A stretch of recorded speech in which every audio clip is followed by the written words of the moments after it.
عزیزان گرامی وقار، قربانی کا جو مفہوم اور جو تصور اسلام میں ہے، میں نے آیت کریمہ 17ویں پارے کی یہ تلاوت کی ہے سورۃ الحج میں سے۔ اللہ تعالیٰ نے فرمایا وَالْبُدْنَ جَعَلْنَاهَا لَكُم مِّن شَعَائِرِ اللَّهِ، اور یہ اونٹوں کو یا قربانی کے جانوروں کو ہم نے، اللہ تعالیٰ فرماتا ہے، اللہ کی نشانیوں میں سے ایک نشانی بنائی ہے۔ اب یہاں پر رک کر کے میں کہنا چاہوں گا کہ قربانی کیا ہے، ایک لفظ یاد رکھ لینا، ایک لفظ یاد رکھ لینا، شعائر اللہ کہا گیا ہے۔ شعائر اللہ جیسے قرآن پاک کے دوسرے پارے میں آیا ان الصفا والمروہ من شعائر اللہ، صفا اور مروہ جو پہاڑیاں ہیں مکہ مکرمہ میں، یہ اللہ کی نشانیوں میں سے ہے، اللہ کی نشانیوں میں۔ اسی طرح قربانی کی بات جب آئی تو رب تعالیٰ فرماتا ہے یہ اللہ کی نشانیوں میں سے۔ اب یاد رکھ لینا آپ ہمیشہ، قربانی کیا ہے تو ایک لفظ کہہ دینا کہ یہ اللہ کی نشانیوں میں سے ایک نشانی ہے۔ میں آپ سے پوچھنا چاہتا ہوں، کیا اللہ کی نشانیوں کا سودا کیا جا سکتا ہے؟ صفا اور مروہ کو ختم کر دو، اللہ کی نشانیاں ہیں، معاذ اللہ رب العالمین کسی کی مجال ہے وہ ختم کرے گا؟ اللہ کی نشانیاں ہیں، شعائر اللہ، اللہ کے جتنے اولیاء کرام ہیں وہ شعائر اللہ ہیں، مقامات مقدسہ یہ شعائر اللہ ہے، اللہ کی نشانیاں ہیں۔ تو ظاہر سی بات ہے مسجد کے مینار اور منبر، اس سے عظمت اسلام ہوتی ہے کہ نہیں ہوتی؟ کبھی آپ مینار اور منبر یا گنبدوں کو ختم کرنے کی اجازت دیں گے؟ ارے ناک کٹ جائے گی اس مسجد کی۔ اگر کوئی کہتا ہے کہ یہ گرا دو، اس کا مطلب یہ ہے کہ ہم ناک کاٹ رہے ہیں اس چیز کی۔ اسی بنیاد پر تو کتنے معاملات ہو جاتے ہیں۔ مساجد بھی اللہ تعالیٰ کی نشانیاں ہیں۔ اسی طرح سے میرے عزیزوں، قربانی اللہ کی نشانیوں میں سے ایک نشانی ہے، اس کے ساتھ سمجھوتا نہیں ہونا چاہیے۔ اللہ کے حبیب صلی اللہ علیہ وسلم نے فرمایا قربانی کے دنوں میں اگر اللہ کو سب سے زیادہ پسندیدہ کوئی کام ہے تو وہ ایک جانور کی قربانی کرنا ہے۔ یہ نہیں کہ جاری اور گیہوں صدقہ کرنا، صدقہ کرو سال بھر کرو، منع کس نے کیا ہے؟ مجھے یہ خبر ملتی ہے کہ بعض لوگوں نے کہا کہ قربانی کے بدلے میں کچھ صدقہ اور خیرات کرو۔ ہر چیز کے متعلق تمہیں اس طرح سے بزدل بنانے کی کوشش کی جا رہی ہے کہ تم اپنے ان شعائر اللہ کے ساتھ بھی آپ سمجھوتا کرو گے۔ اللہ کی نشانیوں میں سے ایک نشانیاں ہیں۔ اگر جانور کو ذبح کرنا ظلم ہوتا تو رحمت للعالمین کبھی اپنے ہاتھ سے کسی کو ذبح نہیں کرتے۔ کیا رسول کریم صلی اللہ علیہ وسلم ظلم کر سکتے؟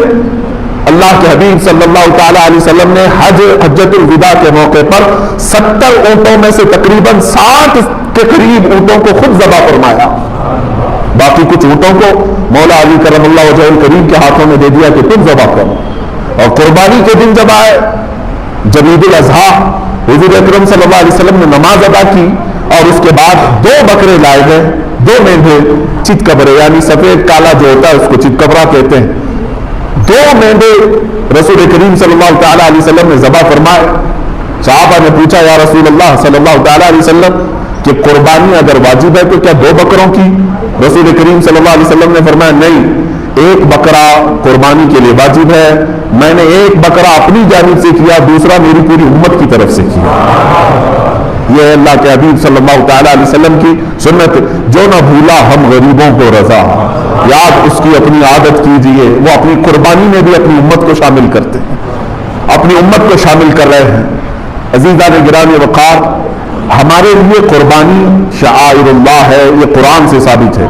وَالْبُدْنَ جَعَلْنَاهَا لَكُمْ مِنْ شَعَائِرِ اللَّهِ، ہم نے اونٹوں کو یا جانوروں کو شعائر اللہ میں سے بنایا ہے، اللہ کی نشانیوں میں سے بنایا ہے۔ لَكُمْ فِيهَا خَيْرٌ، قرآن یہ کہتا ہے اور ان کی قربانی میں تمہارے لیے بھلائی ہے، بھلائی ہے۔ فَاذْكُرُوا اسْمَ اللَّهِ عَلَيْهَا صَوَافَ، جب یہ جانور کھڑے ہو جائیں تو اللہ کے نام کا ذکر کرو، ذبح کے لیے کھڑے ہو جائے تو تم اللہ کے نام کا ذکر کرو۔ فَإِذَا وَجَبَتْ جُنُوبُهَا، اور جب وہ ذبح ہو کر کے زمین پر آ جائیں، فَكُلُوا مِنْهَا، تم بھی اس میں سے کچھ کھا لو۔ وَأَطْعِمُوا الْقَانِعَ وَالْمُعْتَرَّ، اور مانگنے والے سائل کو یا غریب مستحق کو بھی اس میں سے کھلاؤ۔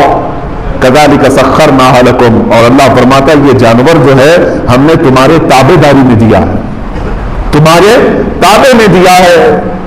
عزیزان گرامی وقار، قربانی ہمارے عید کے اعتبار سے مسلمانوں کا ایک پرسنل لا ہو، ہمارے اپنے تہواروں میں سے ایک تہوار ہے یا نہیں، اس چیز کو مانتے ہیں کہ نہیں؟ آج اس سلسلے میں میں چاہتا ہوں کہ ذمہ دار حضرات بھی اس چیز کے متعلق بات کریں کہ جب ہندوستان آزاد ہوا تو کئی مذاہب اور کئی ادیان کے لوگ ہندوستان میں تھے، سب کے متعلق جو قوانین مرتب ہوئے اس میں سے یہ قانون بھی دیکھنے کے قابل تھا، ہر ایک کو کہا گیا کہ وہ اپنے دین کی مکمل آزادی کے ساتھ نہ جی سکتا۔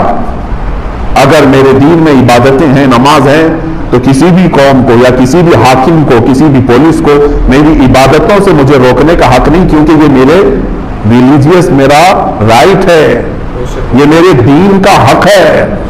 اگر میں ٹوپی پہنتا ہوں، داڑھی رکھتا ہوں، تو یہ میرے دین کا حق ہے، میں استعمال کر رہا ہوں، مجھے ہندوستان کے سنویدھان نے، یہ قانون نے مجھے یہ اجازت دی ہے۔ آج اگر اتنے زمانے کے بعد پھر کوئی یہ کہے کہ تم فلاں چیز نہیں کر سکتے جو میرے دین میں سے ہے، تو گویا کہ وہ میری آزادی کو چھین کر مجھے دوبارہ غلامی میں لا رہا ہے، مجھے دوبارہ غلامی میں لا رہا ہے۔ عزیزان گرامی وقار، آج حالات کو سمجھو، اور جتنے شعائر اللہ ہیں، میں بار بار کہہ رہا ہوں کہ ان کی حفاظت کرو، ان کی حفاظت کرو، چاہے جیسے بھی حالات ہوں۔ دوسری قوموں کو بھی ہم نے دیکھا ہے۔ اب میں قربانی کے متعلق تھوڑی سی یہ تاریخ بتاؤں۔ دوسرے لوگ اگر یہ سمجھتے ہیں کہ صرف اسلام ہی ہے جو اتنے جانوروں کو قربان کرتا ہے، تو یہ ان کی خام خیالی ہے۔ تھوڑا ہسٹری بھی نکالیں اور پڑھیں، تاریخ کو بھی پڑھیں۔ یہودیوں میں قربانی ہے، عیسائیوں میں قربانی ہے، موجود ہے، ان کی کتابوں سے میں ثابت کر کے بتاؤں گا، آج بھی ہے۔ ہندوؤں کے کئی ایسے مقدس ان کے مقامات ہیں جہاں پر قربانی ہوتی ہے، وہ اس کو قربانی کہتے ہیں، بلیدان کہتے ہیں، اور ان کے اپنے اپنے تصورات ہیں کہ ہم اس جانور کو ذبح کریں گے تو پھر ہم جو ہے ایک شکتی حاصل کریں گے، اور ہر قوم کے نزدیک ایک ایک الگ الگ تصور بنا ہوا ہے۔ لیکن اعتراض کا اور چھیڑ چھاڑ کا اگر کوئی مقام ہے تو صرف اسلام کو بنایا گیا ہے، باقی دوسروں کی قربانیاں نظر نہیں آتی۔ عزیزان گرامی، تاریخ کی پرانی کتابوں سے بھی میں اگر آپ کو بتاؤں، ہر زمانے میں ہر قوم نے قربانی کی ہے۔ اگر جانور کے ذبح کے متعلق آپ پریشان ہیں تو میں ان شاکاہاری لوگوں سے بھی کہوں گا، تمہیں معلوم نہیں کہ جانور کے اندر صرف جان نہیں ہوتی، پیڑ پودوں کے اندر بھی جان ہوتی ہے؟ کیا تمہیں نہیں معلوم؟ میل فیمیل ہوتے ہیں درختوں کے اندر، سب کسان بھی جانتے ہیں، کلمی کرتے ہیں، دو درختوں کو ملاتے ہیں، ایک میل اور فیمیل، تب وہ جلدی سے بڑھتے ہیں اور اچھے پھل دیتے ہیں۔ جانوروں کے علاوہ نباتات میں بھی، سبزیوں میں، درختوں میں، سب میں جان موجود ہے، بس یہ ہے کہ وہ چلتے نہیں ہیں، ایک جگہ پر کھڑے ہیں۔ جان تو ان کے اندر بھی ہے، لیکن تم انہیں بھی تو کاٹتے ہو، انہیں بھی تو کھاتے ہو۔ اس طرح سے اگر دیکھا جائے کہ کسی جان کو نقصان نہیں پہنچانا چاہیے تو خود اپنی جان کی بلیدان دینا پڑ جائے۔ تم ایک جگہ بیٹھو گے، نہ کسی پھل کو کاٹ سکتے ہو کیونکہ اس کے اندر بھی جان ہے، کسی سبزی کو کاٹو تو اس کے اندر بھی جان ہے۔ یہ تمام جان والی چیزیں ہی ہیں، نباتات بھی۔ عزیزان گرامی، اللہ تبارک و تعالیٰ نے پوری کائنات کو پیدا کیا، اور اسی نے جب ہمیں یہ حکم دیا ہے کہ تم ان فلاں فلاں جانوروں کو ذبح کر سکتے ہو، تو بالکل یہ قانون فطرت کے مطابق ہے۔ اگر ذرا برابر بھی ظلم ہوتا تو رب تبارک و تعالیٰ کبھی اپنے بندوں کو کسی کو ذبح کرنے کا حکم ہرگز نہیں دیتا۔ اب دیکھیں آپ، ظلم کہاں کہاں ہے، وہاں قرآن نے منع کیا کہ نہیں؟ ہم بیل، بکرے اور اونٹ کو تو ذبح کر رہے ہیں، لیکن کیا کبھی انسان کو ذبح کرنے کی اجازت قرآن نے دی ہے؟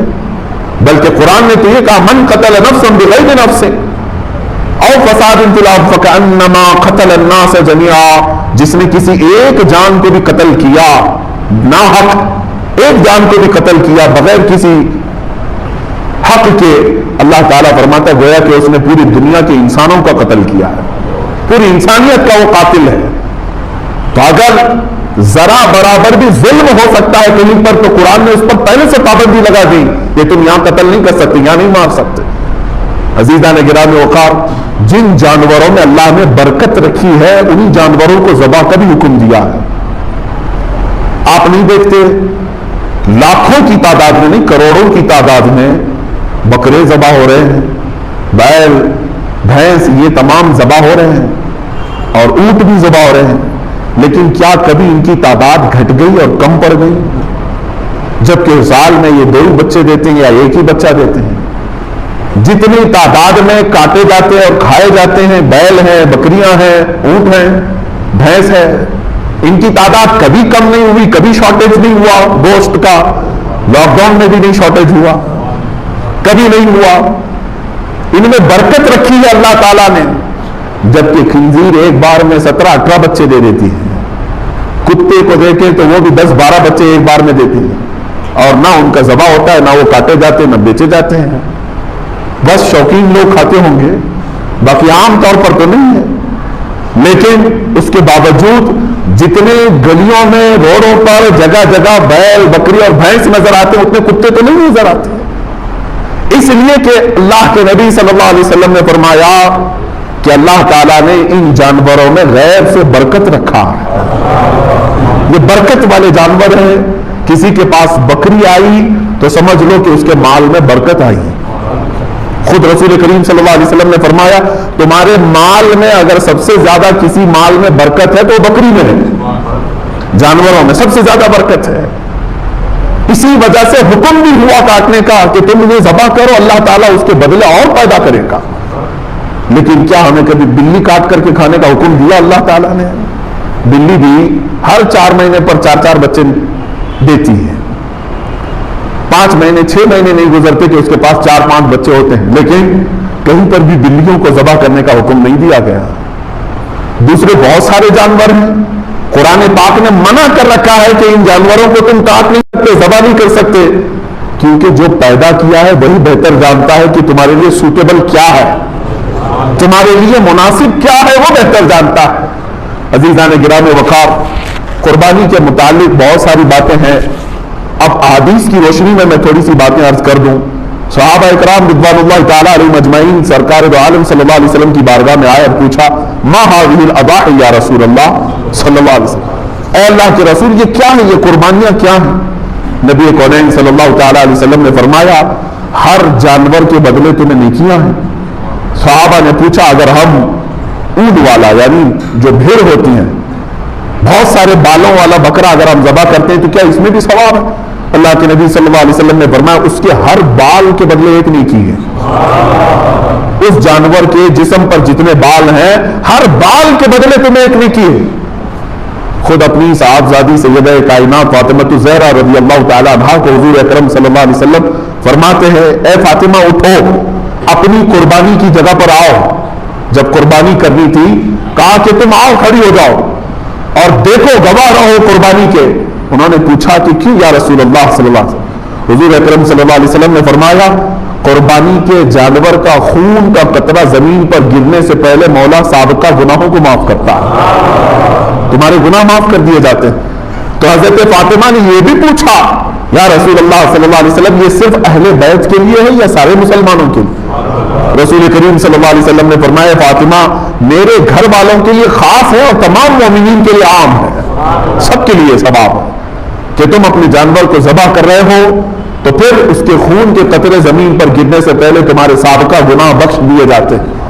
اب قرآن کی آیت کی طرف بھی اگر آپ آؤ 17ویں پارے میں سورۃ الحج میں اللہ تعالیٰ فرماتا ہے لن ینال اللہ لحومها ولا دماؤها، تمہارا گوشت اور تمہارا خون اللہ تک نہیں پہنچتا ہے، یہ گوشت اور خون نہیں پہنچ رہا، ولکن ینالہ التقوی منکم، بلکہ اس کے ذبح کرنے کے وقت جو تمہارے دلوں کی نیت ہے وہ اللہ کو معلوم ہے، اسی پر تمہیں اجر و ثواب ہے۔ تم کس لیے کاٹ رہے ہو؟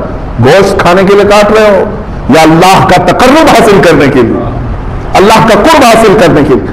آپ سوچتے ہوں گے ایک جانور کو ذبح کر کے اللہ کا قرب کیسے حاصل ہوتا ہے، کیسے اس کے قریب ہوتا ہے آدمی ایک جانور کو کاٹنے سے؟ میرے عزیزوں یہ بھی میرے رب کا احسان ہے۔ کیا ہے جانتے ہیں؟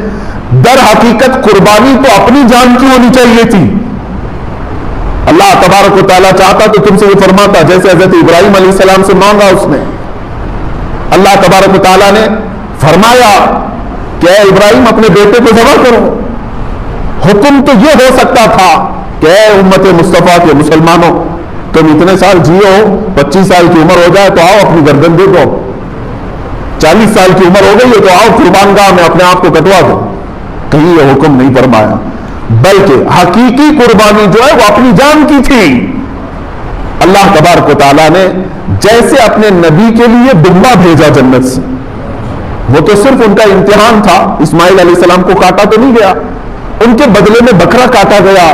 تو رب تبارک و تعالیٰ نے فرمایا اب امت مصطفیٰ کے لیے بھی، بلکہ تمام مومنین کے لیے بھی یہی حکم ہوگا کہ تم کاٹو گے اپنی طرف سے کوئی بکرا یا جانور، لیکن مولا تعالیٰ کی طرف سے تمہاری خود کی قربانی سمجھی جائے گی، تم نے خود قربان کیا ہے. اور یہ تصور کب آتا ہے جانتے ہیں آپ؟ قربانی کا جو اصل مفہوم ہے، ظاہر سی بات ہے اب کے زمانے میں یہ تھوڑا سا مشکل ہے.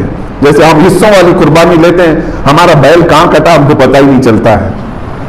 اصل جو قربانی ہوتی تھی وہ ہمارے اپنے پالے ہوئے جانوروں کی ہوتی، یا ذبح کرنے سے چند دن پہلے لائے جاتے تھے. اور اس کے آداب میں یہی ہے کہ اگر تم قربانی کا کوئی جانور لائے ہو تو اسے اچھا کھلاؤ پلاؤ اور اس کو سجا کر کے رکھو، اس سے محبت کرو. حتیٰ کہ بہت سارے ایسے بزرگ ہیں جنہوں نے یہ بھی فرمایا کہ اسے نہلاؤ دھلاؤ، تمام جانوروں سے اسے الگ کچھ نشانی ڈال کر کے رکھو. اور پہلے کے دور میں ہار پہنائے جاتے تھے ان جانوروں، ان کو الگ رکھا جاتا تھا اور سارے لوگ جانتے تھے کہ یہ قربانی کا جانور ہے. ہار پہنا کر کے انہیں الگ رکھا جاتا تھا. اسی سے قلادہ ہے، جیسے عرب میں بھی حج کے لیے جب صحابہ آتے تھے تو ہار پہنا کر کے جانوروں کو قربان گاہ لاتے تھے مینا میں. ان جانوروں کے ساتھ یہ سلوک کیوں کرایا گیا؟ انہیں صبح شام دوپہر ان کے کھانے پانی کو دیکھو، ان کے اوپر تم ہاتھ پھیراؤ. دو باتیں، ایک تو میرے آقا صلی اللہ علیہ وسلم فرماتے ہیں قیامت کے دن یہ جانور اپنے سینگ اپنے کھر اپنے گوشت اپنی کھال کے ساتھ آئے گا، ان تمام چیزوں کے ساتھ آئے گا. اور رب تعالیٰ سے فرمائے گا اے مولا تیرا قرب حاصل کرنے کے لیے اس نے مجھے تیرے دربار میں ذبح کیا، اے کریم خدا اب اسے جہنم کی آگ سے تو حرام فرما دے. مولا اس جانور کی اس بات پر تم پر سے جہنم کی دوزخ کی آگ کو حرام فرما دیتا ہے. یہ بھی حدیث پاک میں ہے کہ یہ جانور تمہاری سفارش کے لیے آئے گا. پہلا یہ.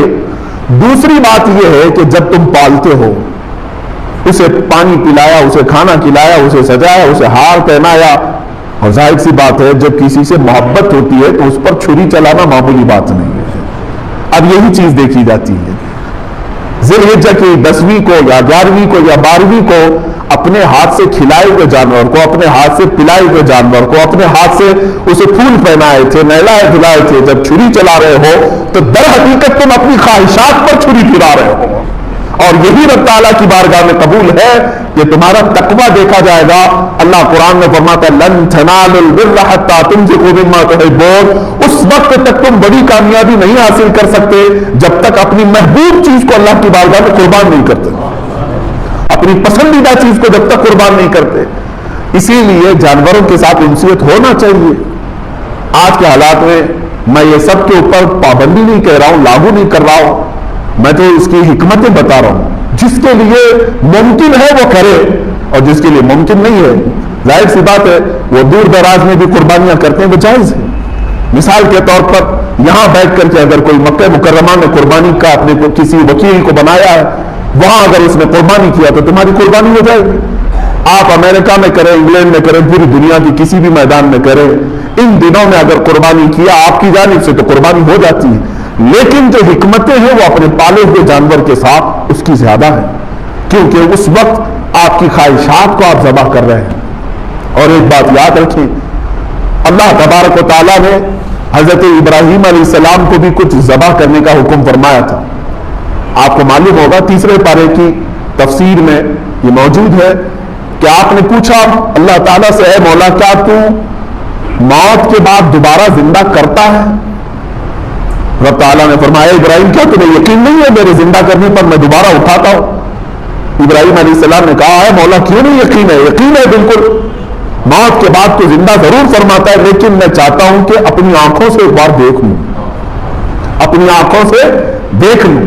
یہ قرآن کی آیت ہے وَإِذْ قَالَ إِبْرَاهِيمُ رَبِّ أَرِنِي كَيْفَ تُحْيِي الْمَوْتَىٰ قَالَ أَوَلَمْ تُؤْمِنْ قَالَ بَلَىٰ وَلَٰكِن لِيَطْمَئِنَّ قَلْبِي. مولا اس لیے میں عرض کر رہا ہوں کہ میرے دل کو اطمینان ہو جائے، ایک بار دیکھ لوں.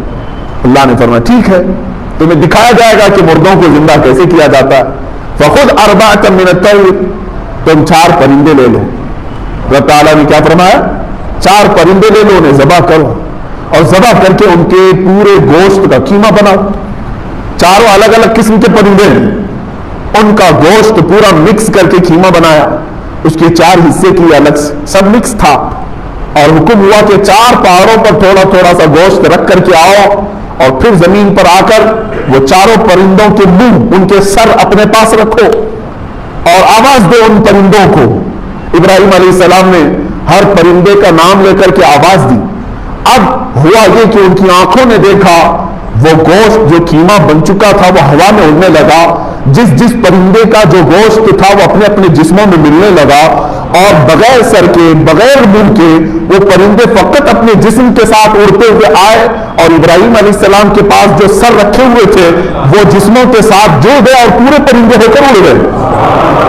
یہ واقعہ کوئی ہماری کہانی نہیں ہے، یہ قرآن کا واقعہ ہے. قرآن کہہ رہا ہے. اللہ تعالیٰ نے یہ جو فرمایا. اب اس کے متعلق جو کچھ حکمتیں ہیں میر عبد الواحد دلگرامی رضی اللہ تعالیٰ عنہ سبع سنابل شریف میں فرماتے ہیں وہ 4 پرندے جو تھے اس میں سے ایک کوا تھا، ایک مرغا تھا، ایک کبوتر تھا اور ایک مور تھا. یہ 4 پرندے، ان کے نام یاد رکھنے کے لیے اس لیے میں کہہ رہا ہوں کہ ہر ایک کی اپنی اپنی ایک خصوصیت ہے. ابراہیم علیہ السلام نے کیا کیا لیا؟ کوا لیا تھا، مرغا لیا تھا اور کبوتر لیا تھا اور مور لیا تھا.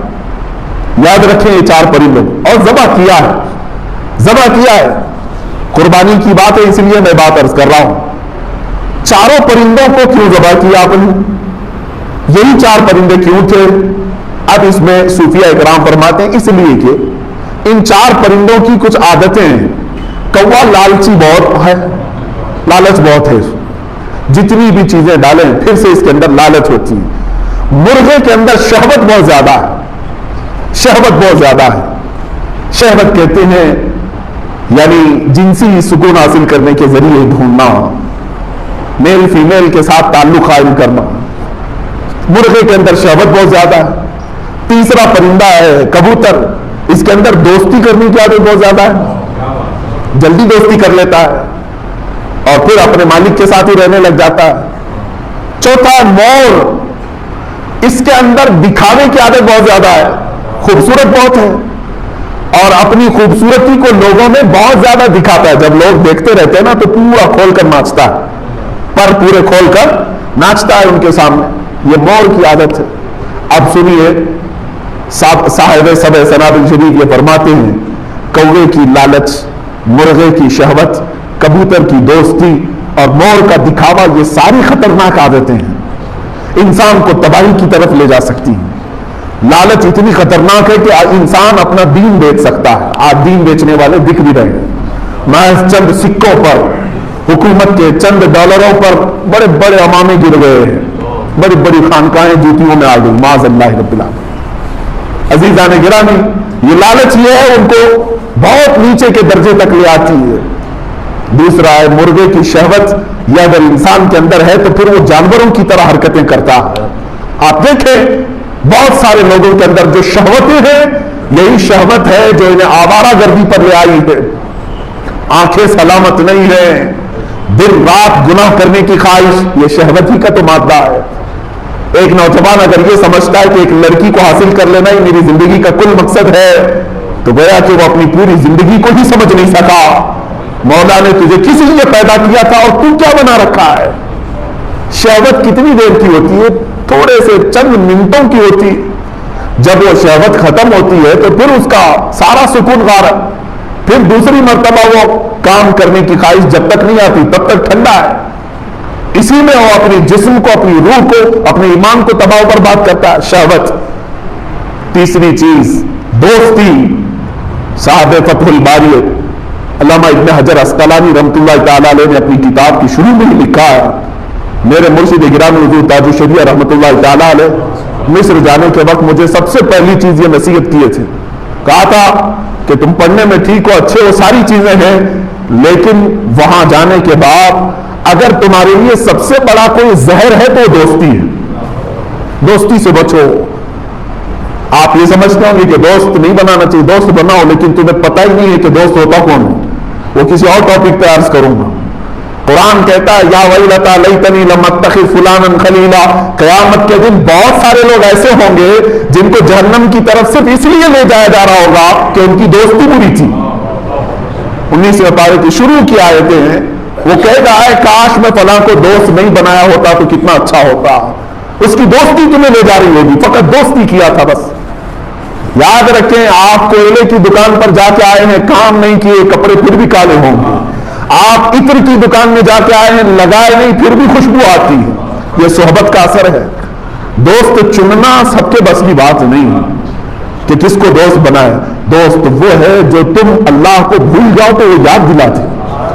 دوست وہ ہے جو تم جہنم کے راستے پر جا رہے ہو تو پکڑ کے وہ جنت کے راستے پہ لائے۔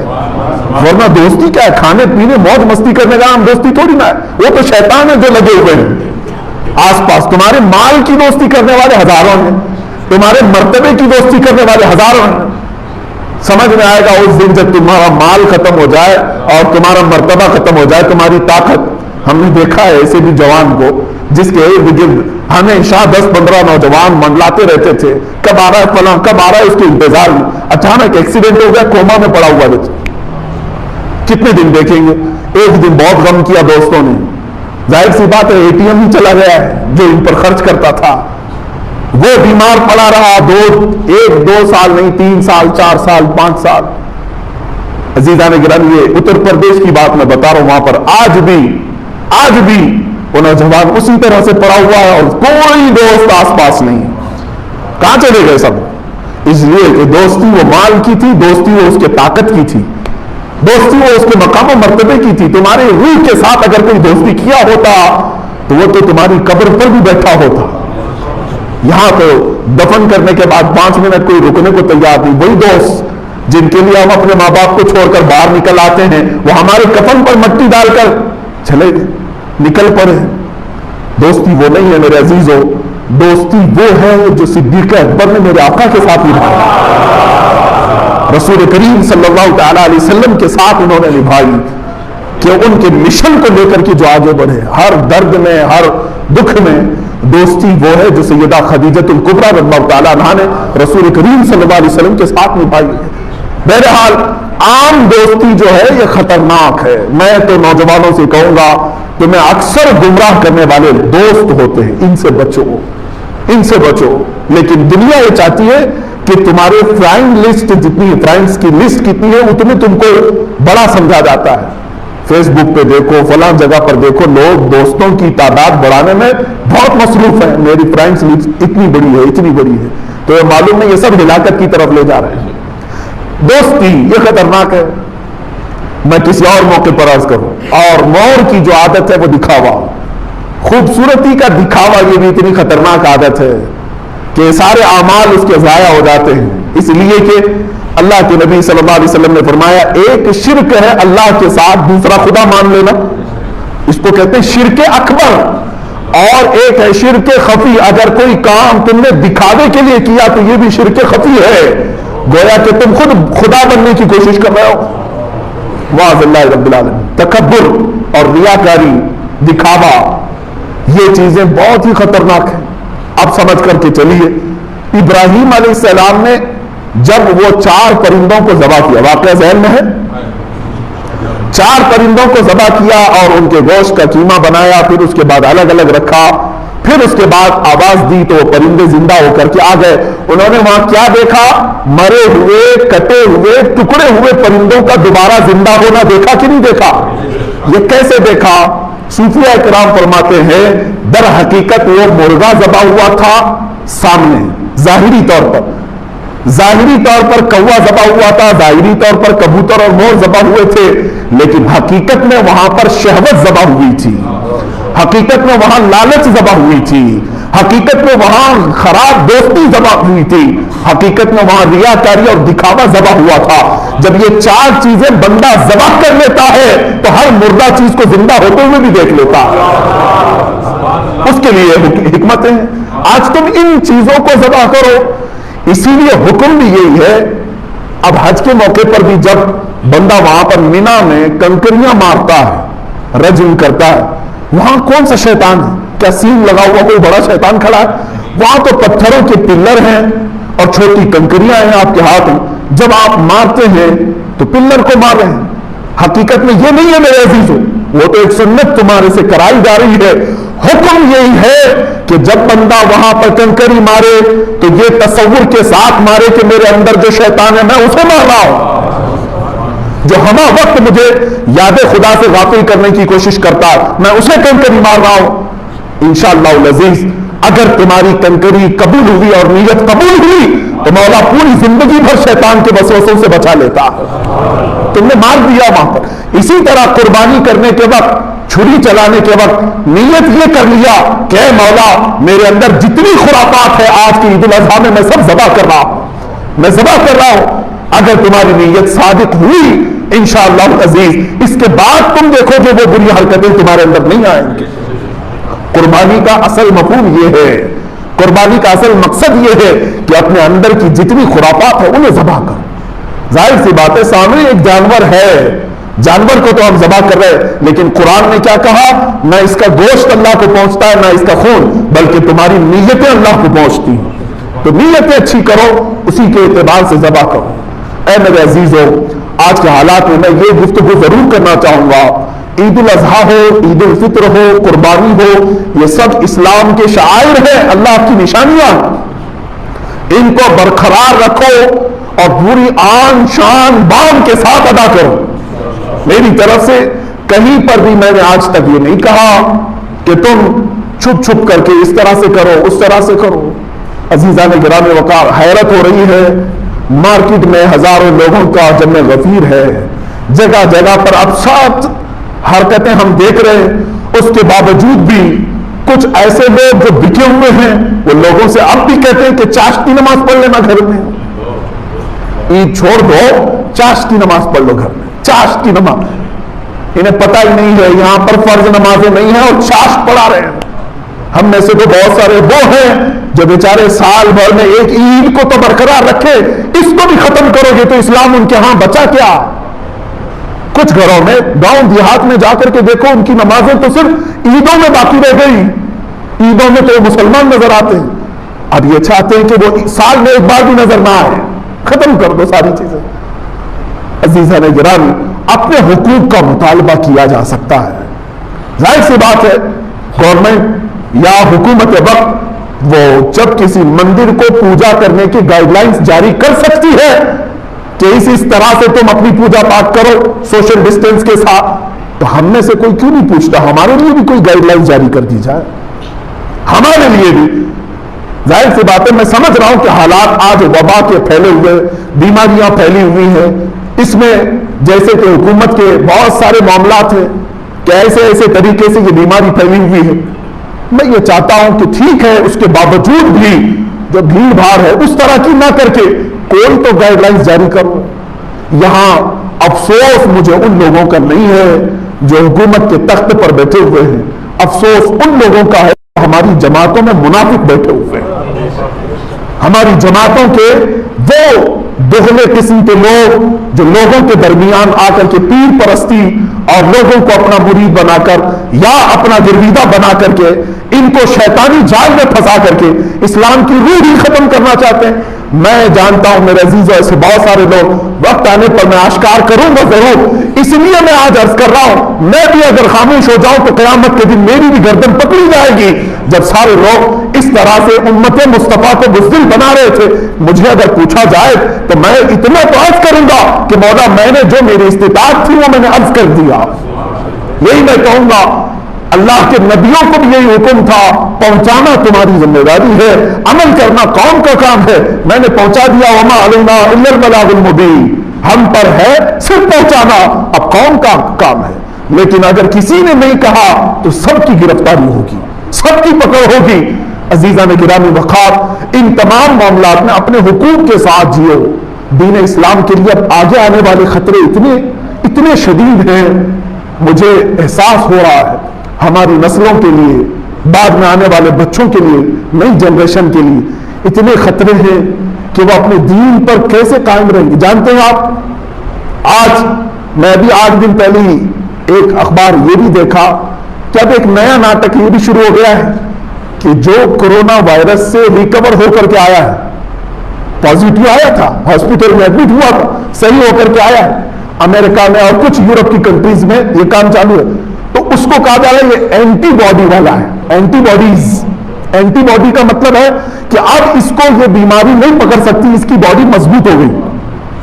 اب اس کی آڑ میں کیا ہو رہا ہے جانتے ہیں آپ؟ پوری بحث چل رہی ہے دانشوروں کے بیچ میں۔ ہماری قوم کو اس تمام چیزوں کا خطرہ محسوس کرنا چاہیے۔ اینٹی باڈی کیا مطلب؟ اینٹی باڈی کا کہ اب وہ بیماری اس کو نہیں آئی، ٹھیک ہے، اتنے پر ہوتا تو بات ختم تھی، لیکن حکومتیں اسے ایک سرٹیفکیٹ دے رہی ہے، کارڈ، تم کورونا وائرس سے پیڑت تھے، ریکور ہو کر کے آئے، ایک کارڈ تمہیں دیا جائے گا، جیسے پاسپورٹ ہوتا ہے ویسی وہ کارڈ۔ اب اس کے لیے کیا سہولتیں ہیں؟ سننے میں یہ آیا کہ اس کے لیے سہولتیں ہیں کہ وہ الگ اعلان کہیں پر بھی پکنک پوائنٹ پہ جائے، کسی بھی جگہ سفر کرے، اس کے لیے پابندی نہیں، کیونکہ اس کے پاس وہ کارڈ ہے، اینٹی باڈی کا کارڈ ہے۔ اور جس کے پاس کارڈ نہیں اس کے لیے پابندی ہے کہ تم اس طرح کی بھیڑ میں نہیں جا سکتے، تم پکنک پوائنٹ پہ نہیں جا سکتے، تم بازاروں میں نہیں جا سکتے، تم سفر نہیں کر سکتے۔ اب دیکھنا آئندہ چل کر کے ہر سفر پر بھی یہ ایئرپورٹ میں وہ کارڈ پوچھیں گے تمہارے پاس۔ یہاں تو ابھی نہیں آیا، باہر ملکوں میں یہ اینٹی باڈیز کا یہ کام شروع ہو گیا۔ اب اس پر بحث بھی یہ ہو رہی ہے، بعض لوگ یہ کہہ رہے ہیں کہ اگر یہ کارڈ والا سسٹم ہوا تو دو طبقے ہو جائیں گے، ایک وہ لوگ جو اعلیٰ قسم کے اینٹی باڈیز ہیں، یہ ان کے پاس کارڈ ہے، یہ کہیں کا بھی سفر کر سکتے ہیں، اور جس کے پاس نہیں ہے وہ کیا کرے گا؟ ہر جگہ نہیں جا سکتا۔ اس کے لیے کچھ لوگ کہہ رہے ہیں زبردستی ہاسپٹل میں جا رہے ہیں، ہم کو بھی کورونا ہوا ہے، ہم کو بھی کورونا ہوا ہے، اور واپس آ کر کے ہم کو بھی وہ کارڈ ملے گا۔ عزیزان گرامی وقار، اس کی آڑ میں بہت سارے سخت احکام آئیں گے، بعد والوں کے لیے کتنا خطرہ ہے۔ اگر یہ پابندی لگا دی جائے کہ صرف جمعہ وہی پڑھ سکتا ہے جس کے پاس کارڈ ہے، یہ تو غلامی کے زمانے میں دوبارہ آ جائیں گے۔ اس طرح کی غلامی انگریزوں کے دور میں بھی نہیں تھی، اس طرح کی غلامی میں پھر دوبارہ آئیں گے۔ میں اسی لیے کہہ رہا ہوں کہ آج بیدار رہے، میرا یہ میسج ہر ایک ذی شعور کے لیے ہے، اس میں صرف مسلمان نہیں، میں سارے طبقات کے لیے کہہ رہا ہوں، سب کے لیے یہ بہت ہی گمبھیر وقت ہے سوچنے کا۔ تمہاری آزادیاں ختم ہو چکی ہیں، تمہیں پتہ بھی نہیں ہے، آج ہم آزاد ہیں نا، یہ کہنے کو ہے، ہماری آزادیاں جا چکی، تمہیں معلوم بھی نہیں۔ مجھے میرے قانون نے آزادی دی تھی کہ تمہارے باپ کا، ماں کا، بھائی کا، کسی کا بھی انتقال ہوا ہے تو تم اپنے دین، اپنے مذہب کے مطابق لاش لے جاؤ، اپنے قبرستان میں دفن کرو، جیسا تمہارا مذہب کہتا ہے۔ یہ آزادی تھی کہ نہیں؟ یہ آزادی ہم سے آج چھینی گئی ہے، بیماری کے بہانے، اگرچہ بیماری کے نام پر یہ آزادی نہیں ہے ہمارے پاس۔ آج تم اپنی باڈی کو دیکھ بھی نہیں سکتے، چھو بھی نہیں سکتے، غسل بھی نہیں دے سکتے، کفن بھی نہیں، اسے دفن کرو، ساری چیزیں ٹھیک ہے، ہم دیکھیں گے جب تک یہ معاملات چل رہے ہیں۔ آج اسی لیے تو سارے کمپرومائز کر کے چل رہے ہیں، بیماری کا معاملہ ہے، بیماری کا معاملہ ہے۔ لیکن عزیزان گرامی وقار، اسی طرح یہ تمام معاملات ہوتے رہے تو بعد کے حالات خطرناک ہو سکتے ہیں۔ اس لیے میں کہوں گا اپنے شعائر کی حفاظت کرو۔ آج اللہ نے تمہیں مسلمان پیدا کیا ہے تو اپنے دین پر مضبوطی سے قائم رہو، مضبوطی سے قائم رہو۔ انشاءاللہ العزیز عید الاضحیٰ بھی ہوگی اور قربانی بھی ہوگی انشاءاللہ، اور ہمارے تمام شعائر بھی ہوں گے۔ اللہ رب العزت ہم سب کو سہولتیں عطا فرمائے۔ رب ذوالجلال یہ پھیلی ہوئی وبا اور بلا کو ختم